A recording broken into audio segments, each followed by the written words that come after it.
You are seated at the most powerful dinner table in the ancient world. The year is 220 AD. The city is Rome. And the food in front of you, the bread, the figs, the grapes arranged on imperial silver, is not food. It is ceramic. It is wax. It is painted stone. The 14-year-old boy at the head of the table is watching you.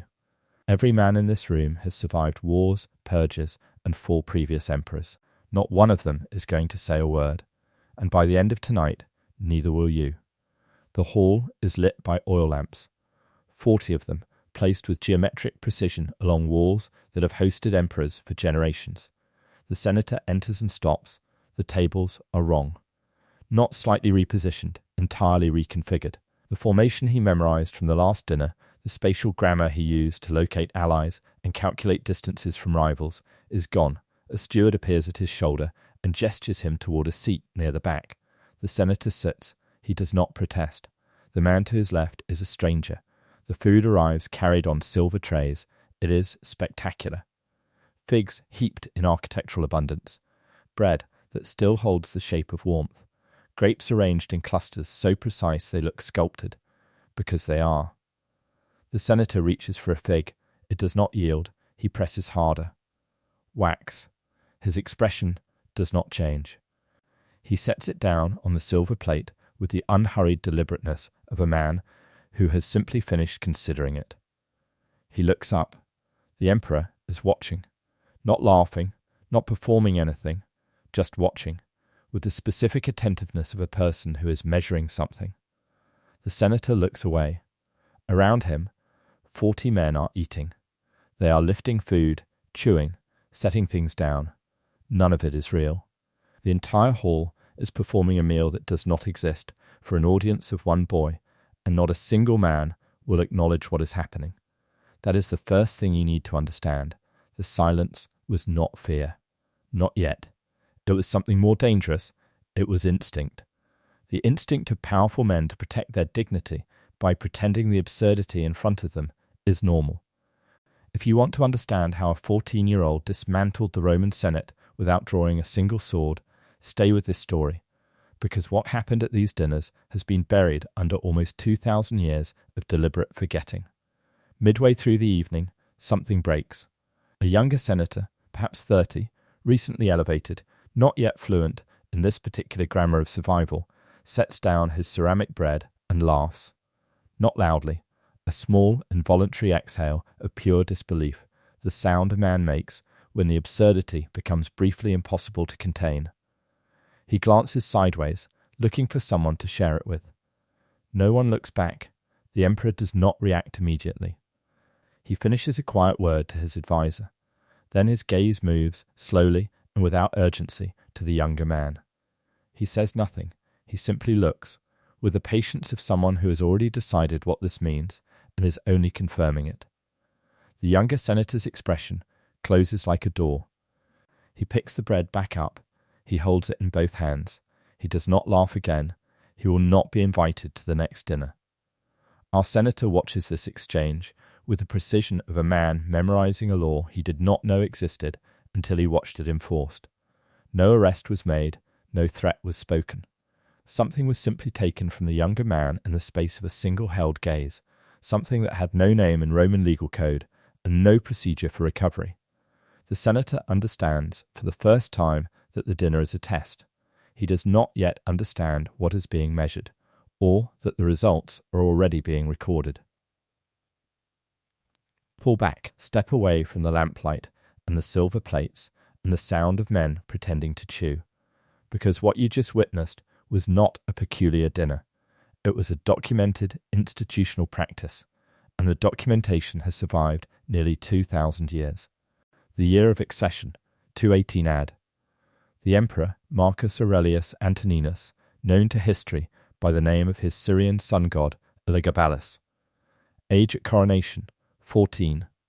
Here is what history taught you about him.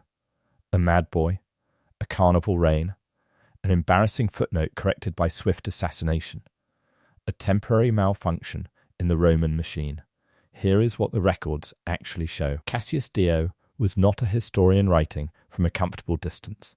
He was a sitting Roman senator who attended these courts, who watched these dinners, who served in the chamber that was being systematically reconditioned. His Roman history, Book 80, does not describe the spectacle of a madman. It describes the methodology of a system.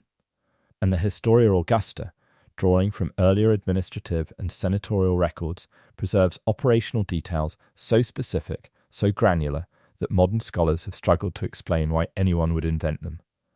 The rotating seating arrangements, the fake food, the deliberate placement of rivals in adjacent positions. These are not colourful rumours, they are itemised. Here is the pattern interrupt. Elagabalus did not inherit Rome's psychological architecture. He built a new one from the floor up inside the most socially codified space in the ancient world. The imperial dinner was not a casual gathering. It was a ranked, choreographed ceremony with centuries of accumulated meaning. Your seat communicated your standing. Your proximity to the emperor communicated his favour. Your dining companions communicated your alliances. Every man who entered that hall was reading the room the moment he crossed the threshold. Elagabalus understood this, and he understood that a room men are trained to read becomes a room that can be used to write things into them. So who taught him? That is the question Dio raises and never resolves. A 14-year-old from Syria with no senatorial education, no military career, no precedent for this kind of systematic social engineering. The answer is not in the sources. And the silence around that question is, in its own way, the most unsettling detail of his entire reign. The third dinner. The senator arrives early. This is a decision, not a habit. He has spent the days between dinners constructing a mental map, who sat where, which arrangements honoured which alliances, what the geometry of the previous 2 evenings suggested about the logic being applied. He intends to use this map to position himself near men whose silence he trusts. He enters the hall. The tables have been rearranged again, not adjusted, rebuilt. The configuration is unrecognisable.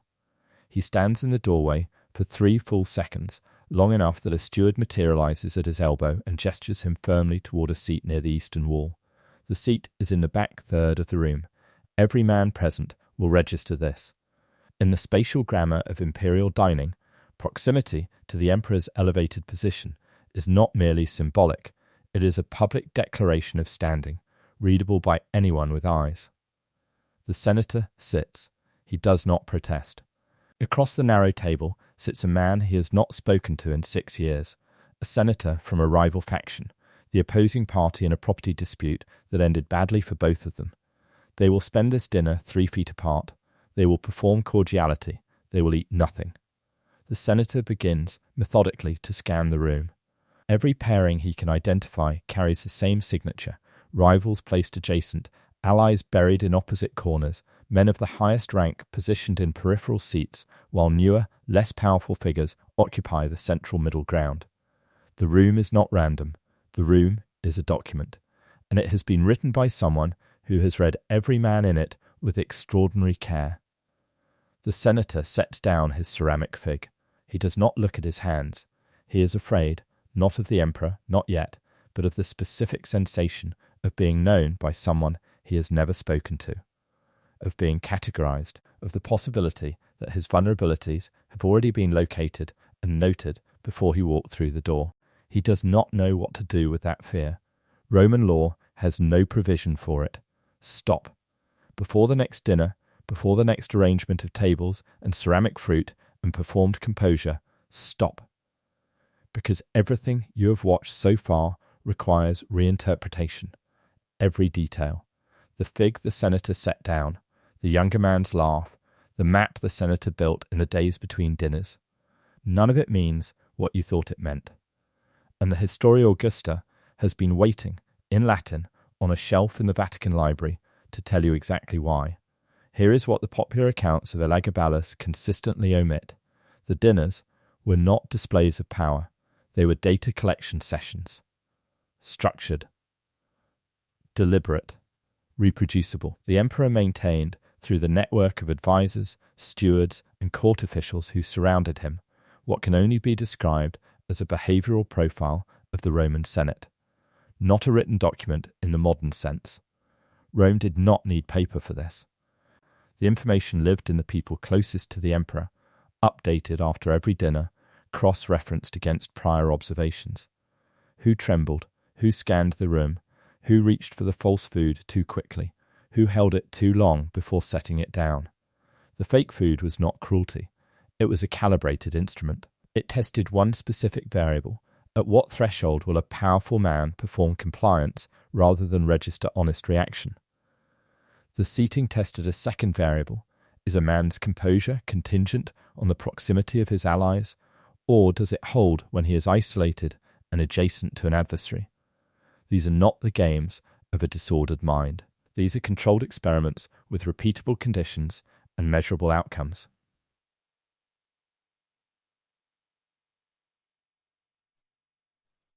Now go back to the beginning. The senator reaching for the fig, the senator pressing it, the senator setting it down without expression. He thought he was surviving. He was being measured. The emperor already knew who he was before he sat down. The question was never whether he would eat the wax food. The question was how long he held it before his hand made the decision his face refused to show. Every hesitation was data. Every glance was data. The map the senator built between dinners, the emperor had built a better one first. The younger senator who laughed. That was not an unfortunate lapse in self-control. That was a data point with a negative result.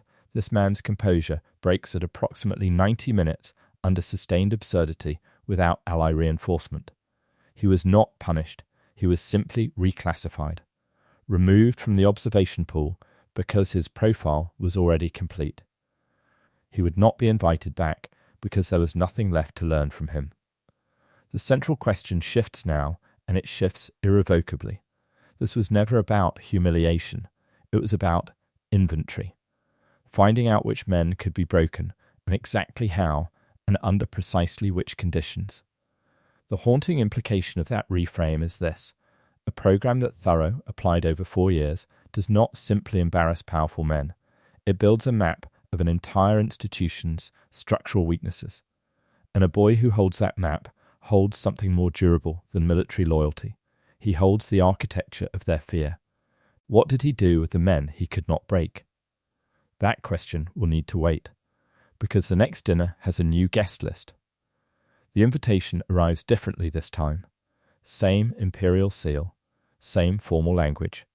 One addition, at the bottom, that has never appeared before: wives are to attend. The senator reads this 3 times. His wife reads it once and sets it down on the table between them without comment. She is the daughter of a consular family, politically educated in the way Roman aristocratic women are educated, which is to say completely, through proximity and observation and the careful management of information that flows through a household. She has 3 significant social alliances that exist entirely through her relationships, not his. She understands what the invitation means before he has finished processing it. She says, "We will go." Of course, at the dinner, she is seated across the hall from him, far enough that they cannot exchange expressions, close enough that each can watch the other being watched. The senator tracks her through the crowd of bodies and oil lamp shadows with a specific focus of a man who cannot intervene in what is happening, but cannot stop trying to read it. A steward approaches her table. A plate is set before her. She looks at it. She picks up a ceramic plum. He can see the slight resistance as her fingers register the weight, the solidity, the wrongness. Her expression does not change. She sets it down. She says something to the woman beside her that makes them both perform a brief social laugh. The senator does not know whether to feel proud of her or devastated for her.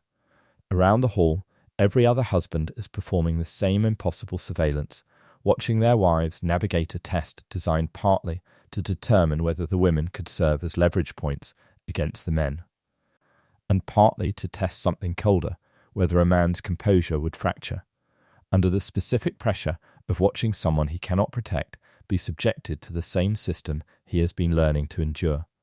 Roman law was extraordinarily comprehensive. It had provisions for inheritance disputes, for debt, for military misconduct, for the boundaries of political speech. It had no provision for a husband whose wife was being behaviourally catalogued at an imperial dinner party. There was no court to appeal to. There was no legal language for the violation being committed, because the violation left no mark, no record, nothing that could be pointed to in a chamber of law and named as harm. That was not an oversight, that was the architecture. The senator eats nothing. He watches his wife perform contentment across a room full of men watching their wives perform contentment. The emperor observes all of it from the elevated position at the head of the hall. He is 15 now. He has been doing this for over a year, and he is getting better at it. Cassius Dio does not describe the Roman Senate of 221 ad the way he describes the Roman Senate of 218 ad. This is not a subjective impression. It is a documentable shift in the language he uses, the specific vocabulary a man reaches for when he is describing an institution he recognizes versus an institution he is struggling to understand. The early accounts use the grammar of friction, debate, faction, negotiation, the normal political weather of a deliberative body that has survived centuries of difficult emperors by arguing, maneuvering, forming coalitions, and applying the slow institutional pressure that Rome's senatorial class had perfected across generations. These are men who pushed back against Nero, against Domitian, against Caligula, not always successfully, but visibly. On the record, with the kind of organized resistance that leaves documentary traces. The later accounts, 220, 221, into 222, use a different grammar entirely. Procedure. Ratification. The mechanical endorsement of imperial decisions by a body that has stopped generating its own positions. Scholars who have studied this shift have largely attributed it to Elagabalus's erratic governance. Why deliberate when the emperor will do whatever he wants, regardless? That interpretation is comfortable. It places the Senate's silence inside the category of rational disengagement. Here is the darker interpretation, and it is supported by the behavioral record. The Senate did not go silent because deliberation had become pointless. The Senate went silent because it had been trained to, because 4 years of imperial dinners had done something to the men in that chamber that no law, no military campaign, and no political purge had previously accomplished. They had been taught, through controlled repetition, through the systematic removal of alliance support structures, through the extension of the observation program to their wives and households, that the cost of visible reaction was unpredictable and severe, and that the reward for performed composure was continued inclusion. This is not metaphor. This is the documented behavioral science of institutional conditioning applied to a pre-modern political context. And the critical detail, the one that makes this story something more than ancient scandal, is this.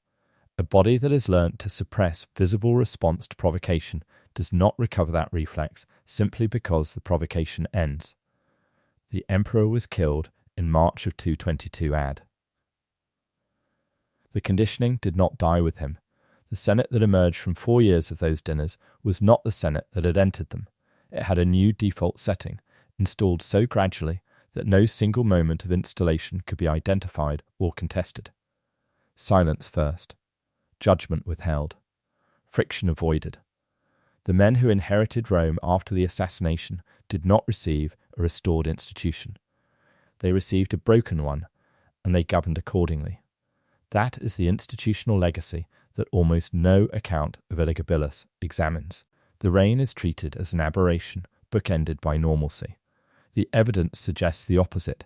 The reign was the intervention, and what came after was the permanent alteration.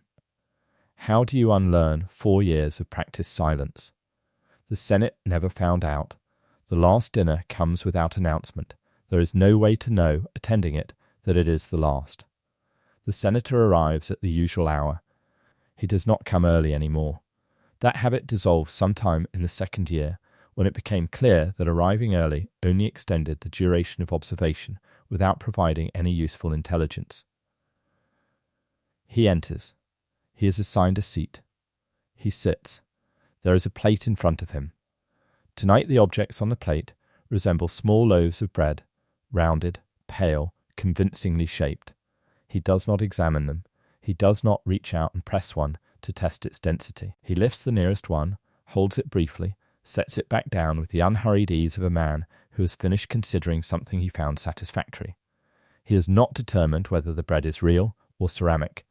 He has decided the question is no longer relevant to his survival. He looks neither left nor right. He does not locate his wife across the room. She is here. She is managing. He has learnt to trust that without needing to confirm it by sight. He does not assess the seating arrangement for political intelligence. He does not build the map anymore. He sits in the precise centre of his own composure and inhabits it with the fluency of a man for whom performance has become indistinguishable from the thing it was once performing. This is the answer to the question the documentary has been carrying since the first dinner. How did a 14-year-old boy hold absolute power over 40 of Rome's most experienced political operators for 4 years without a single documented act of formal opposition? Not by threatening them, not by arresting them, by making the performance of compliance so habitual, so practiced, so neurologically embedded through repetition that the men performing it could no longer locate the distance between the performance and themselves. You cannot resist a system you have become. The senator sets the ceramic bread, or the real bread, it does not matter anymore, back on the silver plate. The plate is empty in the way that counts, not because it holds nothing, because the man holding it has been hollowed to match it. Silver and ceremonial and performing the shape of substance while containing none. The empty plate has found its final meaning. It is not the food. It was never the food. It was always the senator himself, and the 40 men around him, and the institution they represent, and the silence they will carry out of this hall and into the chamber where Rome makes its decisions. The emperor at the head of the table is 16 years old. He will be dead in 4 months. But the work is already done. In March of 222 AD, the Praetorian Guard kills Elagabalus and his mother, Julia Soaemius, in the Imperial Palace. The bodies are dragged through the streets of Rome. This is documented. What happens next is also documented, and it is, in its own way, the most revealing moment of the entire reign. The Senate convenes, and for the first time in 4 years, it acts with decisive unanimity. The decree is a damnatio memoriae, the official condemnation of memory. His name is to be struck from every public inscription in the empire. His images are to be destroyed or recarved into the likeness of approved predecessors. His reign is to be treated in the official record as if it did not occur. The Senate issues this decree with the speed of men who have been waiting to do something, anything, that carries no personal risk. A dead emperor cannot look at you. A dead emperor cannot rearrange the tables. Here is what the legal mechanism of damnatio memoriae requires: a complete catalogue of everything being erased. Every inscription must be identified before it can be struck. Every image must be located before it can be destroyed. Every record must be inventoried before it can be suppressed. The administrative apparatus of erasure is by bureaucratic necessity an archive. And that archive, the ledger of charges compiled to justify the destruction, contains the specific accusations that now constitute the primary historical evidence of his reign. The dinners, the seating arrangements, the ceramic food, the behavioural methods. The Senate destroyed his name and accidentally preserved his manual. The decree that was meant to make him disappear is the reason we can still describe in operational detail exactly what he did to the men who issued it. The Senate destroyed his name. It could not destroy what his name had done to them. The damnatio memoriae worked on stone. His name disappeared from monuments across the empire. His images were recarved into safer faces. The official chronology of Rome stepped over his 4 years as if crossing a gap in pavement briefly without looking down. What the decree could not issue was a damnatio memoriae for behaviour.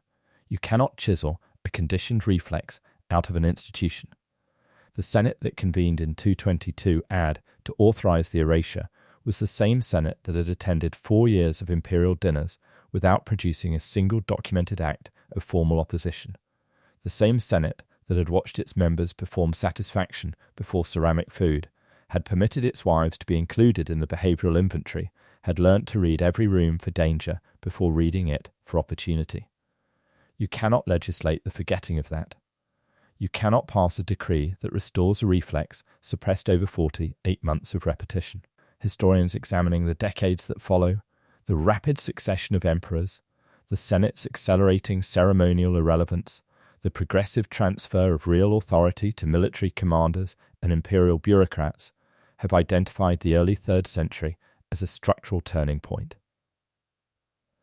In Roman governance, the standard explanation names economic pressure, military overextension, the difficulty of administering an empire at the limits of ancient logistics. Those factors are real. They are also incomplete. The documented record of the Severan period contains something the standard explanation does not account for, a governing class that had been systematically conditioned over 4 years to treat silence as the only safe response to power. The men who succeeded Elagabalus did not inherit a Senate ready to provide institutional ballast against the chaos of rapid imperial succession. They inherited a Senate that had been taught through ceramic figs and rearranged tables and the quiet registry of every tremor of visible reaction that the cost of resistance was always higher than the reward. Rome did not lose its Senate in a battle. It lost it at a dinner table, over and over, across 4 years of meals no one could eat, until the men who should have been capable of opposition had practiced compliance so fluently they could no longer find the place inside themselves where refusal used to live. The final image is this: an empty silver plate, still on the table after the guests have gone. The emperor is dead. The hall is dark.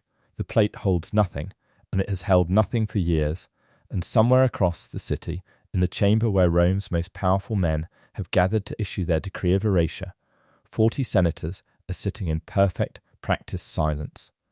They are very good at this now. If this story unsettled you, if the mechanics of that silence felt less like ancient history and more like something you recognize, then the next video will hit considerably harder, because Elagabalus did not invent this system. He learned it from somewhere. And the emperor who pioneered the use of ritual, ceremony, and social theatre as instruments of political control is a name you know, which means the story you think you know about him is almost certainly missing its darkest chapter. That video is already waiting for you.